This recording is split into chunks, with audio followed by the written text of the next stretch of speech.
Là, je vous le dis, on est de retour dans l'heure CV. Et si vous aviez l'intention d'aller faire des commissions, c'est pas le temps. Vous allez rester dans la voiture. Vous allez mettez le chauffage si vous voulez, sinon vous poignez votre tuque que vous avez mis sur le banc passager en vous disant « je n'ai pas besoin pour l'instant », mettez-la sur votre tête. Si vous êtes au bureau, levez le son. Je vous le dis, la conversation qui va suivre, elle est extrêmement intéressante. Elle est même crue, je vais le dire comme ça. Elle est sincère et c'est une toute autre conversation qu'on entend actuellement dans, un peu ce qu'on voit là, comme commentaire de tous et chacun, de Kidam, de vous et moi. On est vraiment dans une autre branche de tout ce qui se passe avec les grèves en éducation, les grèves dans le secteur public. Je viens de jaser, même pendant Horloge Chimard, avec Sylvain Dancause, que j'accueille en studio immédiatement. Salut Sylvain. Bonjour Pascal. Écoute, professeur, au secondaire depuis plusieurs années maintenant. Tu es dans le domaine depuis plus de 25 ans, je vais dire comme ça. Oui, je suis arrivé dans le système d'éducation à la fin des années 90. Là, ça fait que j'ai vu neiger et j'ai vu les différents changements s'opérer au cours des 25 dernières années. Aussi chroniqueur, dans leur CV, mais au Journal de Québec. Ta chronique va sortir justement demain. C'est toujours le mercredi autour de 15h maintenant. Mais on va s'offrir une petite conversation complètement différente de ce qu'on a fait dans les dernières semaines.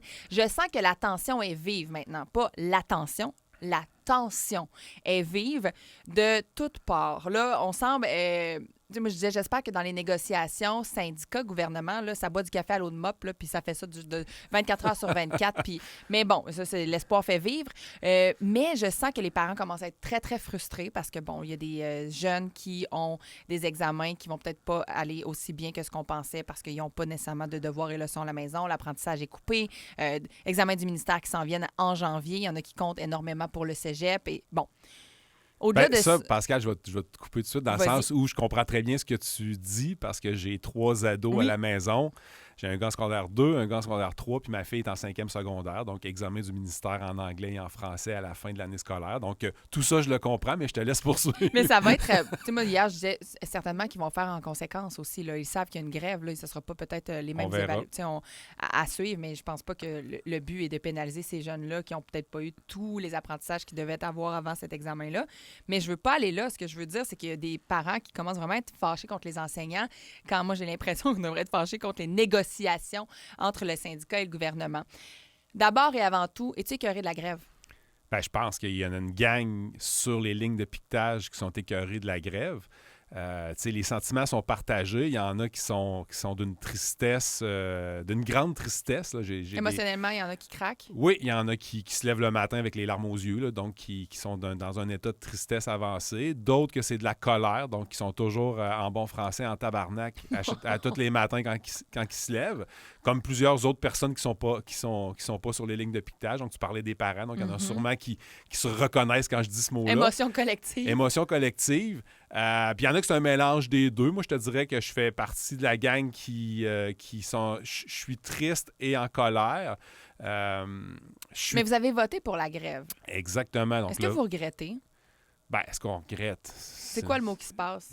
Je sais pas si on regrette. T'sais. On peut pas regretter de vouloir changer les choses. Mais moi, je pense que les attentes actuellement sont démesurées, autant de la part du gouvernement que de la part des centres de services scolaires qui sont autour de la table avec les syndicats. Qu'est-ce que tu veux dire? Je pense qu'on avait beaucoup d'espoir sur le terrain, en tout cas, de voir des changements notables. C'est-à-dire, auprès des enseignants, il y avait beaucoup d'espoir de voir des changements notables dans les négociations actuelles. Oui, surtout, puis pour les employés de soutien puis les professionnels aussi. Là, je dis les enseignants, mais tout corps d'emploi confondu qui sont présentement en grève.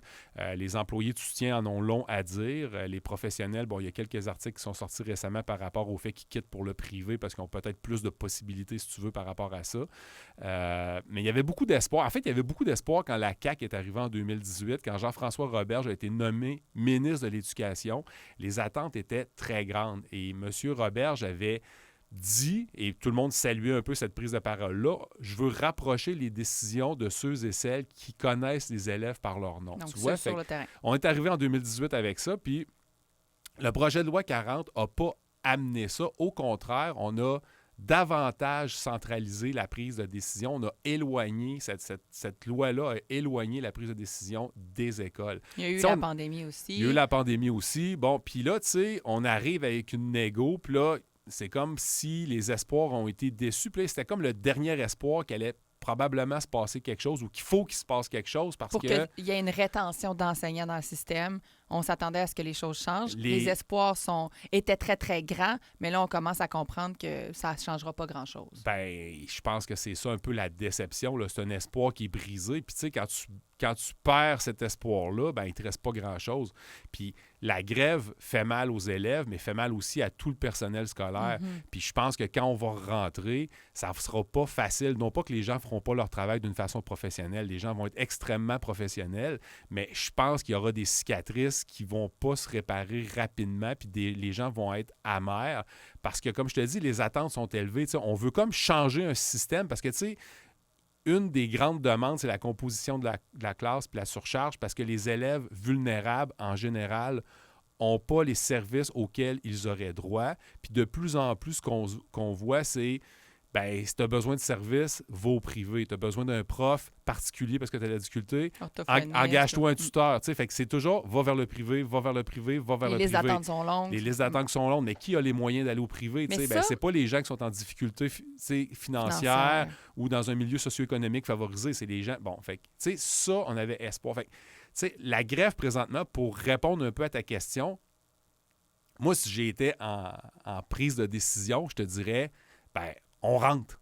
OK, toi, t'arrêterais la grève Moi, maintenant. je sacrerais mon camp de la table de négociation. Je me lèverais, puis je dirais, écoute, il y a trop de dossiers importants, il y a trop de dossiers complexes à régler pour vraiment améliorer le système pour que ça se règle en 24, 48 heures, une semaine, 2 semaines, 3 semaines. Moi, je pense que la machine est brisée, c'est trop compliqué, c'est trop administratif, il y a trop de petits points de 1.1, point 1, point 2, point 3 qu'il faudrait changer pour avoir des avancées. Donc là, on arrêterait les négociations, on retournerait entre les murs des écoles. Bien, moi, je pense que là, ce qu'on va faire, c'est encore du patchage, c'est encore du rapiessage. Puis ça va être encore... En tout cas, peut-être que je me trompe, puis j'espère que je me trompe, Pascal. C'est mon souhait le plus cher. Mais je pense que ça va être encore un peu boboche. Puis je pense qu'on va rentrer, puis on va être déçus, puis on va avoir signé de quoi sur le coin d'une table. Puis finalement, on va être en case départ, tout ça pour ça. Ça serait quoi l'étape d'après? Parce que vous n'allez pas être mieux? Bien, l'étape d'après, c'est que là, il va falloir mettre de la pression. Tu comprends? Si tu dis j'arrête la grève, on rentre, puis c'est pas réglé. Tu dis, ouais, mais là, les gens vont me dire, ouais, mais là, Sylvain, c'est pas réglé. Qu'est-ce qu'on va faire? On va attendre, puis on va espérer qu'un jour, il se passe quelque chose. Ben non, il faut continuer à mettre de la pression. Comment? Mais là, cette pression-là, il va falloir la dévier parce que là, présentement, la pression, on la fait à l'extérieur des murs de l'école, puis on n'a pas de pouvoir sur ce qui se passe autour de la table de négociation. Tu sais, j'en sais pas plus que vous, puis les profs, ces lignes de piquetage ou les gens sur les lignes de piquetage en savent pas trop non plus, puis on sait pas comment ça va virer. Fait qu'on n'a pas vraiment de pouvoir sur la machine administrative gouvernementale. Vous êtes juste des pions avec une pancarte en ce moment. Des pions, tu sais. Je suis un peu fort comme mot, là. Mais tu comprends ce que je veux dire? Un pion, là, ben, il parle pas autour de la table de négociation. Non, on l'écoute pas. Je suis pas là. Puis, là, ce que je trouve beau et bon depuis le début du conflit, ça a libéré la parole de plusieurs enseignantes et enseignants. Je suis content, il y a de plus en plus de femmes, puis je dis des enseignants, mais des professionnels, des employés de soutien, qui osent dénoncer sur les réseaux sociaux, qui osent envoyer des lettres ouvertes, qui ont accepté des entrevues à la radio ou à la télé. Puis ça, tu sais, moi, quand j'ai commencé en 2015, là, le seul. on était... 4, mais en tout cas, moi, j'ai deux, trois, là, à oser se mettre... max de 4. C'est ça. Là, je pense qu'on va rentrer... Moi, si j'étais là, je dirais, regarde, on réglera pas, là, ça arrivera pas, c'est trop compliqué. On rentre à job, on va continuer à négocier pendant ce temps-là, on va faire ça comme il faut, on va faire ça bien.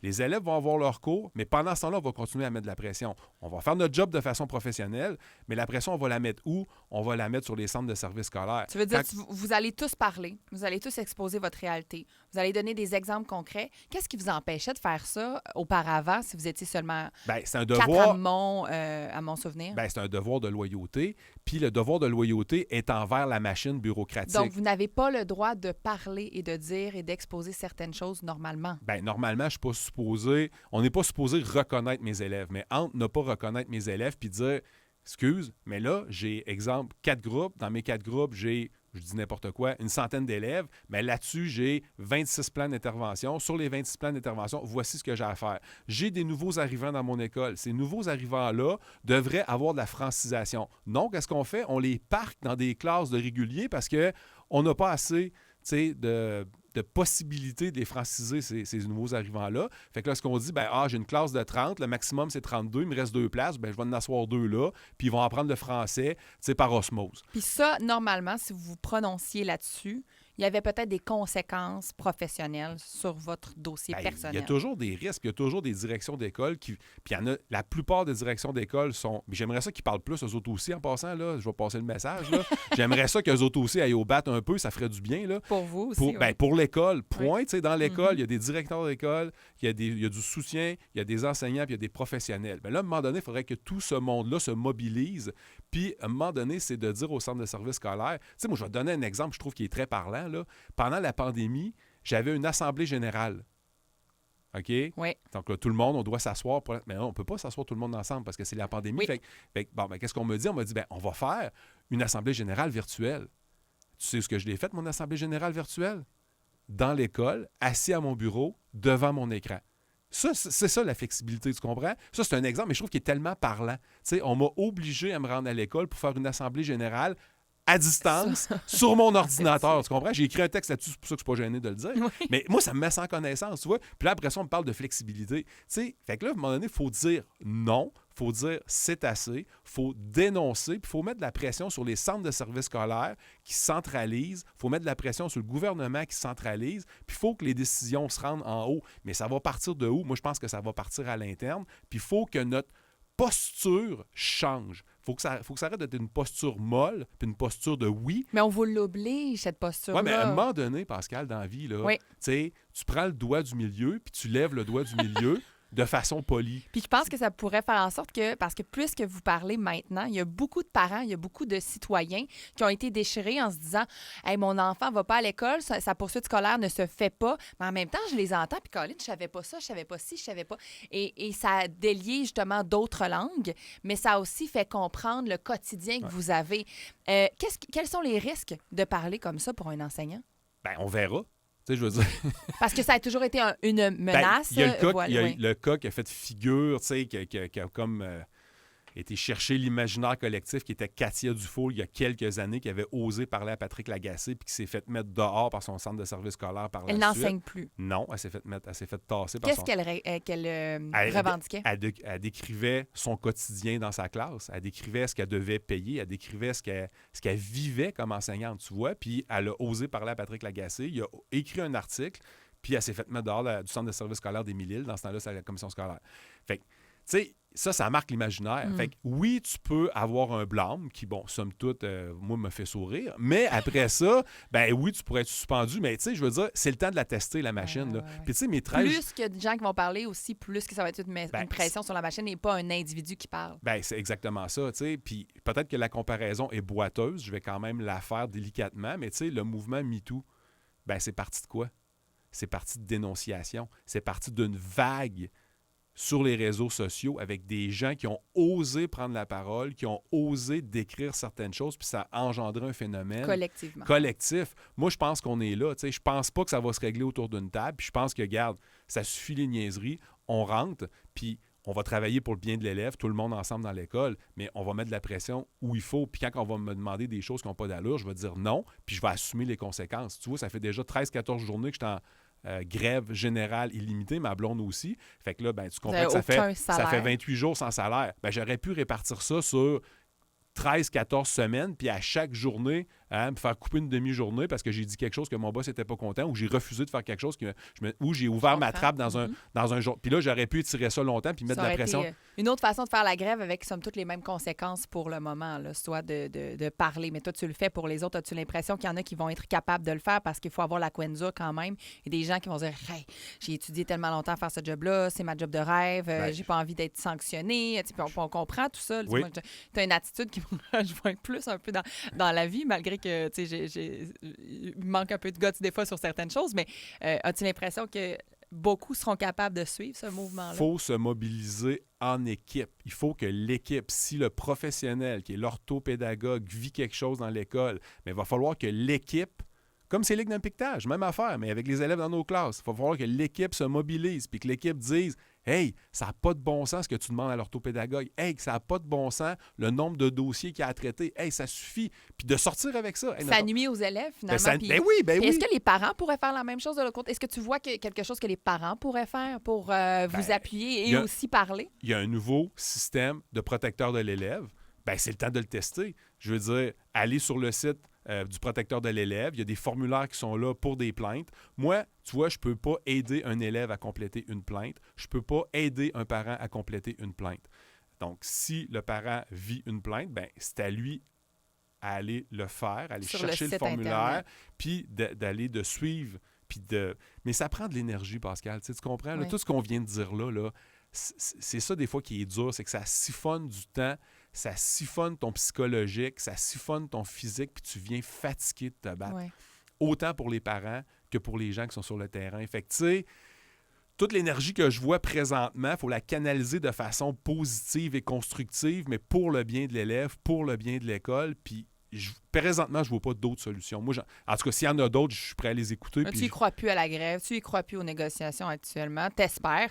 Oui, j'espère. Mais ça ne t'a pas démontré que ça pourrait faire avancer les choses autant qu'on aurait pu penser en 2018 avec un renouveau en éducation qui n'a pas eu lieu. Oui, puis tant qu'à signer, comme je te dis, sur le coin d'une table des affaires boboches, du rapiessage, bien, continuons à négocier, mais nous, continuons à mettre de la pression à l'intérieur des murs, mais diriger vers les bons endroits où est-ce que ça pourra peut-être changer quelque chose. Puis là, je pense qu'on est rendu là. Puis moi, comme je te dis, je ne vois pas d'autres solutions. Je pense que la mobilisation doit se faire là. Je pense que c'est à l'intérieur des murs qu'il va falloir changer notre posture puis s'ouvrir la trappe comme on peut, comme on veut, puis de mettre de la pression, mais de l'intérieur. Ça fait bien réagir par texto. Si vous avez des choses à dire, 88-971-1021. Je vous lis dans les prochains instants, mais entre autres, Sylvain, sérieusement, chez nous, 5 enfants, 3 en problème d'apprentissage. La première semaine, nous étions derrière la cause, mais là, il faut vraiment qu'ils retournent sur leur lieu de travail pour les enfants. Quelqu'un d'autre qui dit, mon Dieu, j'aime tellement ce qu'il dit. Sylvain, c'est rafraîchissant. C'est une autre façon de faire la grève. Les enfants vont aller à l'école, mais en même temps, je pense que ça peut mobiliser les parents à prendre acte de tout ce qui se passe. Le gouvernement mérite de se faire chauffer en ce moment. Il y a vraiment des gens qui entendent ton discours en ce moment puis qui adhèrent à tout ça et qui n'adhèrent plus nécessairement à la grève. Fait que c'est aussi un vent de renouveau que tu pourrais créer, je pense, dans les textos 88-971-1021. Dites ce que vous en pensez. Sylvain Dancause, merci beaucoup d'être passé à l'émission. On te lit demain dans ta chronique du Journal de Québec. Puis sinon, on se reparle la semaine prochaine pour une petite dernière avant le temps des fêtes. Merci, Pascal. Une bonne journée.